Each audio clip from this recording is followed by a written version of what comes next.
में जन्म लिया था। मेरी मम्मी एक बड़े बंगले में नौकरी करती थी। मेरे पापा दुनिया में नहीं थे। मेरे पापा की मृत्यु हुए 2 साल बीत चुके थे, इसलिए मेरी मम्मी और मैं अकेले ही रहते थे। पहले जब मैं छोटी थी, मेरी मम्मी मुझे पड़ोस में छोड़कर चली जाती थी। मैं पड़ोसन मौसी की बेटी के साथ खेलती रहती थी। लेकिन जब मैं 15 साल की हो गई तो मेरी माँ मुझे भी अपने साथ काम पर ले जाती। मैं पहले भी कभी कभी मम्मी के साथ बंगले में चली जाती थी, लेकिन काम नहीं करती थी। लेकिन आज जहाँ मेरी मम्मी मुझे लेकर गई थी, वह बंगला कोई और ही था। मैंने माँ से पूछा तो वह कहने लगी कि यहाँ की मालकिन अच्छे पैसे दे रही है। मम्मी मुझे लेकर अंदर आई। मालकिन सामने आंगन में बैठी थी। मेरी माँ को देखकर उस औरत के चेहरे पर एक अजीब सी मुस्कुराहट आ गई। मेरी मम्मी ने उस औरत से मेरा पहचान करवाया। उस औरत ने अजीब नजरों से मुझे सर से पैरों तक बड़े गौर से देखा। मुझे उसका ऐसा देखना अच्छा नहीं लगा था। मम्मी ने कहा, आज के बाद से मेरी बेटी भी काम पर आया करेगी। वह कहने लगी, यह तो तुमने बहुत अच्छा किया। फिर मेरी मम्मी ने मुझे झाड़ू पकड़ाया और कहने लगी, तुम पूरे बंगले का झाड़ू पोछा लगाओ, इसके बाद किचन साफ कर देना, फिर मैं तुम्हें दूसरा काम बताती हूँ। यह कहकर मम्मी ने अपनी मालकिन की तरफ देखा और मालकिन ने मुस्कुराकर मेरी माँ को कमरे में जाने का इशारा किया। मेरी माँ मालकिन के साथ ही कमरे में चली गई और फिर कमरे का दरवाजा बंद हो गया। मैंने एक नजर झाड़ू पर डाली और दूसरे इस बंगले पर, फिर गहरी सांस भरती हुई पूरे घर का झाड़ू लगाने लगी। मुझे काम काज करने की आदत भी नहीं थी, इसलिए मुझे झाड़ू पोछा करने में पूरे 2 घंटे लग गए थे और मैं यही काम करके पूरी तरह से थक गई थी। फिर मैं किचन में आई तो पूरा किचन गंदा था। बहुत ज्यादा बर्तन जमा थे। देखकर मेरा रोने को दिल चाह रहा था। मैं यह सब काम अकेले कैसे कर सकती थी। खैर, मैंने बर्तन धोए, किचन की सफाई की, लेकिन साथ साथ मैं यह भी सोच रही थी कि मम्मी ने सारे काम तो मुझे बता दिए, तो मम्मी कमरे में क्या कर रही है। मैं किचन का काम करने के बाद बिल्कुल बेहाल सी हो गई थी। जब मैं बाहर आई तो मालकिन का कमरा अभी भी बंद था। मुझे भूख भी बड़ी तेजी से लग रही थी, इसलिए मैंने मालकिन के कमरे का दरवाजा खटखटाया। कुछ देर बाद मम्मी ने कमरे का दरवाजा खोला था। वह पूरी तरह से पसीने से भींगी हुई थी। वह मुझसे कहने लगी कि तुम बाहर बैठो, मैं अभी आती हूँ। यह कहकर मेरी मम्मी ने दरवाजा बंद कर दिया और मेरी माँ के पास तो चादर भी नहीं था। लेकिन जब 5 मिनट बाद वह कमरे से निकली तो वैसे ही चादर उनके सर पर लिपटी हुई थी, जैसे वह पहनकर कमरे में गई थी। बाहर आते ही उन्होंने तुरंत कमरे का दरवाजा बंद कर दिया और मुझे अपने साथ लिए बंगले के बाहर आ गई। मम्मी की आंखें सूजी हुई थी, जैसे कमरे से रो कर आई हूँ। मैं यह सोच रही थी कि मम्मी ने कमरे में कोई काम भी नहीं किया। वह तो पूरा दिन मालकिन के कमरे में ही रही थी। सारा काम तो मैंने ही किया था, लेकिन मेरी माँ को देखकर यही लग रहा था जैसे वह बहुत थकी हो। न जाने ऐसा क्या काम किया होगा। मेरी माँ घर जाकर सबसे पहले अपने कमरे में चली गई और दरवाजा भी बंद कर लिया। मुझे बहुत जोर से भूख लग रही थी और खाने को कुछ भी नहीं था। आधे घंटे बाद मेरी माँ अपने कमरे से बाहर आई। मैंने उनसे कहा कि मुझे बहुत ज्यादा भूख लगी है। वह कहने लगी, तुम जाकर पड़ोस से सब्जी ले आओ, मैं तुम्हारे लिए रोटी बना देती हूँ। मैं पड़ोसन से सब्जी ले आई और इतनी देर में मम्मी मेरे लिए रोटी बना चुकी थी। रात को मम्मी ने मुर्गी का सालन बनाया, जो मुझे बहुत पसंद था और मैंने खूब अच्छे से खाया। मेरी माँ ने मेरे लिए सुबह के लिए भी सालन रख लिया। कहने लगी, कल आकर खाना पकाना नहीं पड़ेगा, मैं काम पर जाने से पहले ही रोटियां बनाकर रख दूंगी। मैंने कहा, मम्मी मैं कल तुम्हारे साथ काम पर नहीं जाऊंगी, बहुत बड़ा घर है, मैं वहाँ काम नहीं कर सकती। मेरी माँ कहने लगी, अब तुम बड़ी हो गई हो, इसलिए अभी से काम करने की आदत डालो। महंगाई दिन पर दिन बढ़ती जा रही है, ऐसे में मैं अकेले घर का खर्चा नहीं उठा सकती। मम्मी की मजबूरी सुन मैं चुप हो गई थी, लेकिन अब तो रोज का यही काम था। मम्मी अपने मालकिन के साथ कमरे में अंदर चली जाती और मैं सारा काम करती रहती। मुझे वहाँ पर गुस्सा भी आने लगा था और हैरानी इस बात पर होती थी कि मम्मी जब कमरे से बाहर आती तो पसीने से भींगी होती, इनकी आंखें रेड और थकी थकी सी होती। एक बार मैंने माँ से कह दिया कि मम्मी आप तो कोई काम भी नहीं करती, देखने में ऐसी थकी हुई लगती हो जैसे सारे घर का काम तुमने ही किया हो। वह कहने लगी कि मैं कौन सा आराम करती हूँ, मेरा काम तो। यह सुनकर वह चुप सी हो गई। फिर एक लंबी सांस भरकर बोली, गरीबी एक बहुत ही बड़ी मुसीबत है, जिस घर को लग जाए उसे बर्बाद कर देती है। मैं यही सोचती कि पता नहीं मम्मी इतनी मुश्किल मुश्किल बातें कहाँ से सीखी हैं। मेरी माँ बहुत खूबसूरत थी, लेकिन मम्मी वो हर चीज मुझे खिलाती जिसकी मैं ख्वाहिश करती थी। हम लोग इस महंगाई के दौर में बकरे का गोश्त खाते थे। जब मैं मम्मी से पूछती, माँ तुम क्यों इतना महंगा गोश्त खरीद रही हो, तो वह कहने लगती, तुम भी मेरे साथ इतनी मेहनत करके कमाने लगी हो, तुम्हें अच्छा खाना पीने खाने की जरूरत है। मम्मी खुद भी अच्छा खाना नहीं खाती थी, मुझे पेट भरकर भुना हुआ गोश्त खिलाती और खुद बचा हुआ खाना खाती। कभी कभी मैं सोचती थी कैसी महंगाई है जो मेरी माँ के लिए है, लेकिन मेरे लिए नहीं। मेरी माँ की खूबसूरती अब फीकी पड़ने लगी थी। एक दिन कुछ मेरी आंखों ने जो देखा, मुझे अपनी आंखों पर यकीन करना मुश्किल था। मेरी माँ अक्सर अपने कमरे की अलमारी लॉक रखती थी। मुझे भी मना करती कि मेरी अलमारी को हाथ मत लगाना, लेकिन आज वो बहुत जल्दी में थी। मैं बड़ी हो रही थी, इसलिए मम्मी मुझसे कहने लगी कि तुम अब चादर ओढ़कर जाया करो। मैं मम्मी की अलमारी से अपने लिए चादर निकालने लगी, तो वहाँ कमरों के नीचे मैंने एक ऐसी चीज देखी कि मेरा दिल धड़कना भूल गया। मेरी माँ मुझे बाहर से पुकार रही थी।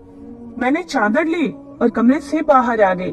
मम्मी आज फिर से उस मालकिन के कमरे में थी। मेरा आज काम करने का बिल्कुल भी दिल नहीं कर रहा था। मैंने सोचा आखिर यह मालकिन मेरी माँ को रोज अपने कमरे में क्यों ले जाती है और 3-4 घंटे मेरी माँ से क्या काम करवाती है। मैंने आज इस घर की सफाई दिल से नहीं की थी, थोड़े थोड़े से ही काम किए और मालकिन के दरवाजे के पास जाकर खड़ी हो गई और मैंने दाएं बाएं देखा कि शायद मुझे कोई खिड़की नजर आ जाए जिससे मैं अंदर झांक सकूं कि मम्मी ऐसा भी क्या काम करती है कि इतनी थकी हुई होती है, लेकिन वहाँ कुछ न था। फिर मेरी नजर दरवाजे के होल पर पड़ी। मैंने उस होल से झांका, लेकिन कमरे की बत्ती बंद थी, बस नाइट बल्ब जल रहा था। कमरे में हर जगह अंधेरा था, इसलिए मुझे ठीक से कुछ भी नजर नहीं आ रहा था। बस कमरे के सामने की खिड़की नजर आ रही थी, जिसके सामने पर्दा लगाकर रोशनी को आने से रोका गया था। मुझे बिल्कुल मायूसी सी हो रही थी। मैंने कई बार मम्मी से पूछा था कि मालकिन अपने कमरे में ले जाकर क्या काम करवाती है, लेकिन मेरी माँ हर बार बात को टाल देती थी। लेकिन अब मैंने भी ठान ली थी, मैं हर हाल में यह बात जानकर ही रहूंगी। मैं अभी भी उसी होल से देख रही थी कि मुझे लगा जैसे मेरे पीछे कोई खड़ा है। अभी मैं इग्नोर कर ही रही थी कि मालकिन के घर में तो कोई नहीं है, फिर यह कौन हो सकता है, कि तभी मेरे कंधे पर किसी ने हाथ रखा। मैं तो बुरी तरह से हड़बड़ा गई और सट से पीछे हटी। मेरा दिल ऐसे हो गया था कि धड़कना भूल गया हूँ। जब मैंने पीछे पलटकर देखा तो सामने खड़ा नौजवान सा लड़का मुझे ही घूर रहा था। मैं बुरी तरह से डर गई थी। मुझे यहाँ काम करते 1 महीना हो चुका था, लेकिन अब तक किसी नौजवान को यहाँ आते जाते नहीं देखा था। उस लड़के के हाथ में एक बैग था। वह मुझे तिरछी नजरों से देखकर बोला, ऐ लड़की, मेरे माँ के कमरे में क्या ताका झाकी कर रही हो? मुझे ऐसा लगा जैसे मेरी आवाज गले में ही कहीं फंस गई हो। मैंने उल्टा सीधा बोलना शुरू कर दिया, वो कुछ नहीं, वह मेरी मम्मी। मुझे तो समझ ही में नहीं आ रहा था कि मैं क्या जवाब दूं। मैं भी चुप हो गई। वह कहने लगा, चोर हो।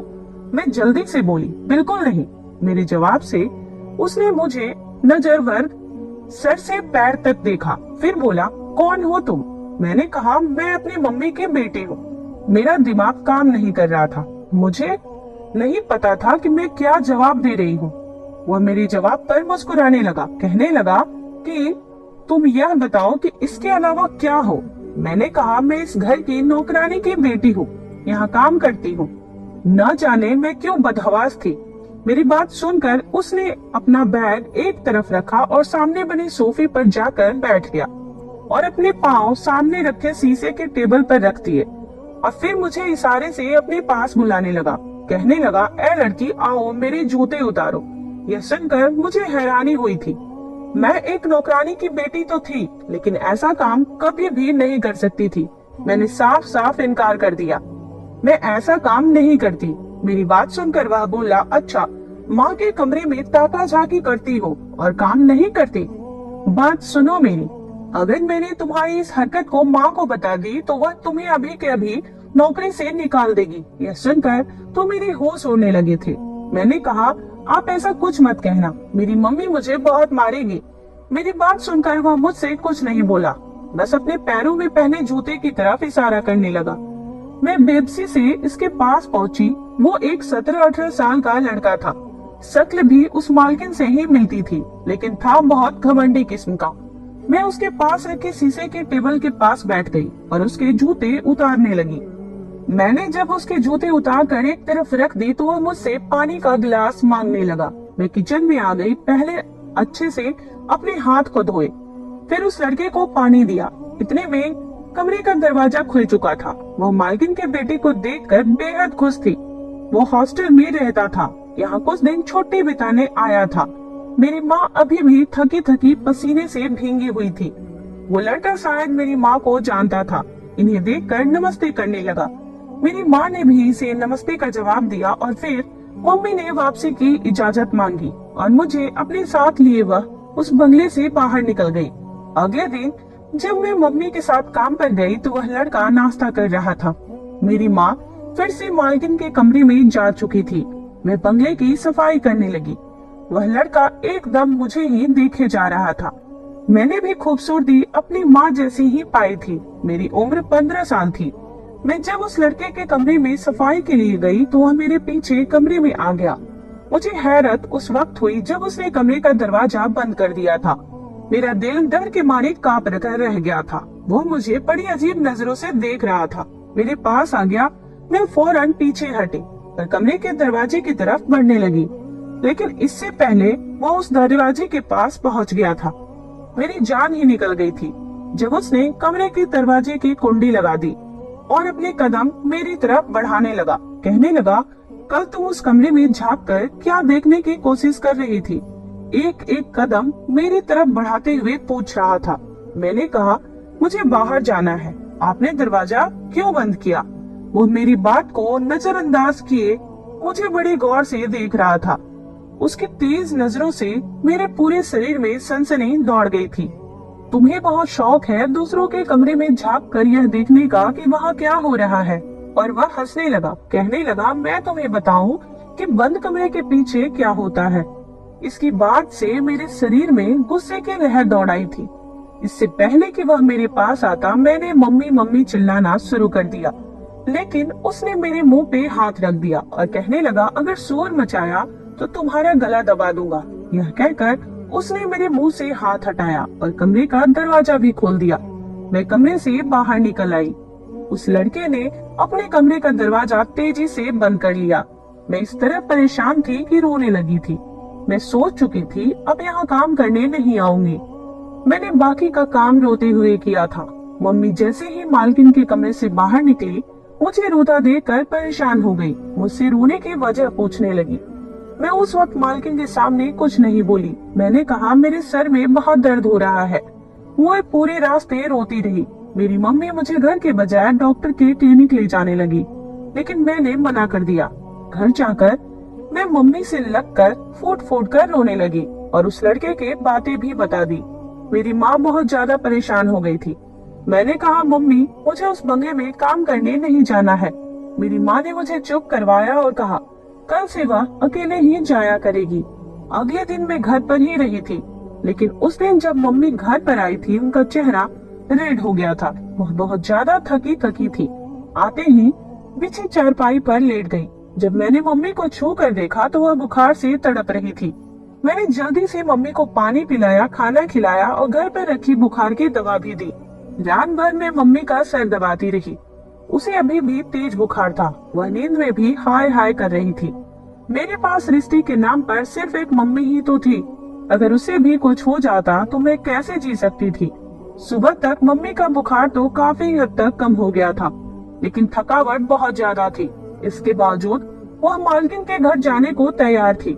मैंने माँ से कहा वह आज छुट्टी कर ले, लेकिन वह कहने लगी कि छुट्टी नहीं कर सकती वरना नौकरी छूट जाएगी। मैंने कहा तो ठीक है, आज मैं अकेले काम पर चली जाती हूँ। मेरी बात सुनकर मम्मी की रंगत उड़ गई। वह कहने लगी, नहीं, मैं तुम्हें कभी भी अकेले नहीं भेज सकती। इस बार मम्मी के साथ मैं भी उस बंगले में चली गई, लेकिन मेरी माँ की तबीयत ठीक न थी। वहाँ पहुंचकर वह बिल्कुल बेहाल सी हो चुकी थी। मैंने उनसे कहा वह एक जगह बैठ जाए, मैं सारे काम खुद कर लूंगी। वह जमीन के एक कोने में बैठ गई। उस मालकिन का बेटा आज मुझे कहीं भी नजर नहीं आया था, शायद वापस हॉस्टल जा चुका था। मैंने पूरे घर की सफाई की। मम्मी एक कोने में बेहाल सी लेटी थी। जब सारे काम खत्म हो गए तो मालकिन कहने लगी कि तुम्हारी माँ तो बहुत बीमार है, इसके हिस्से का काम कौन करेगा। यह सुनकर मुझे उस मालकिन पर गुस्सा आने लगा, अफसोस भी होने लगा। मैंने कहा माँ बीमार है। वह कहने लगी मैं कुछ नहीं जानती, मुझे अपना काम पूरा करवाना है, तुम्हारी माँ से नहीं होता तो तुम करो। मैंने हामी भर ली। राज तो मुझे भी जानना था कि वह मालकिन घंटों मेरी माँ से क्या काम करवाती है, जो मेरी माँ की अलमारी में हजारों के कई नोट पड़े रहते हैं। लेकिन जैसे ही मैं मालकिन के कमरे में जाने लगी, मेरी माँ मुझ पर चिल्लाने लगी, कहने लगी तुम अंदर नहीं जाओगी। शायद मेरी मम्मी पास में ही थी, इसलिए मेरी और मालकिन के बीच की बातें सुन ली थी। इसलिए इतने तेज बुखार में भी बोल पड़ी थी। बहुत मुश्किल से वह उठी और मुझे बाहर लेकर आ गई। शाम को मैं अपनी मम्मी को डॉक्टर के पास लेकर गई। अगले दिन मेरी मम्मी गहरी नींद में सो रही थी। मैं चुपके से घर से बाहर निकल गई। अब तो मैं सोच में पड़ गई थी कि मुझे भी मालूम हो कि बंद दरवाजे के पीछे का क्या राज है। मैं इस बार अकेले बंगले में चली गई थी। वह मालकिन मुझे अकेला देखकर मेरी माँ के बारे में पूछने लगी। मैंने कहा उनकी तबीयत ठीक नहीं है। पहले तो उस मालकिन ने मुझे घर के सारे काम करवाया, फिर उसके बाद कहने लगी कि मैं वह काम करूं जो मेरी माँ करती थी। वह मुझे उससे डबल पैसे देगी जितना मेरी माँ को देती थी। मैं उसकी बात मान गई। उस वक्त मुझे पैसे चाहिए नहीं थे, बस मैं यह जानने में दिलचस्पी थी कि वह मेरी माँ से क्या काम करवाती है। जब मैं कमरे से बाहर आती है तो मेरी माँ थकी थकी होती है। मैं जब उस मालकिन के कमरे में गई तो पूरे कमरे में अंधेरा छाया हुआ था। उस मालकिन ने एक नाइट बल्ब ऑन किया और खुद वॉशरूम में चली गई। मैं धड़कते दिल के साथ उस कमरे में बेड पर बैठ गई। कुछ देर बाद जब मालकिन वॉशरूम से बाहर निकली तो उसने रात का कपड़ा पहन रखा था। मुझे देखकर हैरत हुई। जब उस मालकिन ने कमरे की कुंडी लगाई तो मेरे होश ही उड़ गए थे। मैं समझ नहीं पा रही थी कि वह मुझसे क्या काम करवाना चाहती है। मैं खड़ी हो गई, लेकिन इतनी देर में वो मेरे पास आ गई और फिर उसने हाथ में जैतून पकड़ा दी। कहने लगी मैं इसका मसाज करूं, और वो भी बिना रुके मुझे उसका मसाज करना था। वह एक मोटी सी औरत थी और उसके शरीर में दर्द की शिकायत रहती थी। वह हर रोज मेरी माँ से 3-4 घंटे मालिश करवाती थी। मेरी माँ थकान से बेहाल सी हो जाती थी और कभी कभी थकन से रोने लगती कि गरीबी भी इंसान को किस कदर थका कर रख देती है। लगातार 2 घंटे इस औरत का मसाज करने के बाद मैं आज खुद पसीने से भीग चुकी थी। उस औरत ने अपने पर्स से मुझे 2000 निकाल कर दिए। कहने लगी यह बीमारी मेरी बहुत बड़ी मजबूरी बन गई है। इस जैतून में कुछ खास जड़ी बूटियां हैं। इसकी मालिश के बाद ही मैं कुछ चल फिर सकती हूँ, वरना एक कदम भी उठाने पर मेरी चीखें निकल जाती हैं। फिर कहने लगी मुझे तुम्हारी माँ ने बताया था कि मेरे बेटे ने तुम्हारे साथ बदतमीजी की थी। मैंने उसे इस बात पर बहुत डांटा था, पर तुमसे भी माफी मांगती हूँ। आगे वह तुम्हें कुछ नहीं कहेगा। मैंने उसे जवाब नहीं दिया और कमरे का दरवाजा खोलकर बाहर निकल गई। मुझे माँ के बारे में हर सवाल का जवाब मिल चुका था। मैं जितना भी अपनी माँ का इज्जत करती थी उतना कम ही था। मेरे लिए वह एक महान औरत थी। न जाने मैंने क्यों उनकी शराफत को सबकी नजरों से देखा था। हर बंद दरवाजे के पीछे सिर्फ पाप नहीं होते, यह बात मुझे अच्छी तरह समझ में आ गई थी। धन्यवाद।